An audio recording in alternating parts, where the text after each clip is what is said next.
পালোঁ যে বিজনীৰ পৰা এখন বৰপেটাৰ বিজনী মানে 108 বৰপেটাৰ পৰা আহি আছিলে বিজনীৰ গাড়ীখন আৰু মানিকপুৰৰ গাড়ীখন বঙাইগাঁৱৰ পৰা আহি আছিলে।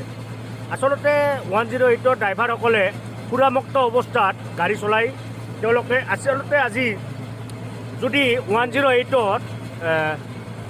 ৰোগী থাকিলে হয় বা ৰোগীৰ আত্মীয়সকল থাকিলে হয় হয়তো বহুত দুৰ্ঘটনাৰ এটা সন্মুখীন হ'ল হয়। এই ক্ষেত্ৰত আমি অসম চৰকাৰক দাবী জনাইছোঁ যে যিসকল ড্ৰাইভাৰে 108ৰ এই গাড়ীসমূহ চলাই আছে তেওঁলোকক সুৰামুক্ত অৱস্থাত চলাই আছে নেকি আমি অসম চৰকাৰক দাবী জনাইছোঁ এইসকলক তদন্ত আওতালৈ আনিব লাগে আৰু এইসকলক উচিত শাস্তি দিব লাগে। যিটো আজি দুৰ্ঘটনা হৈছে এই দুৰ্ঘটনাটো ভৱিষ্যতে নহওক বুলি আমি সদৌ অসম ছাত্ৰ সন্থাই বিজনী আঞ্চলিক ছাত্ৰ সন্থাৰ পৰা আমি আহ্বান জনাইছোঁ।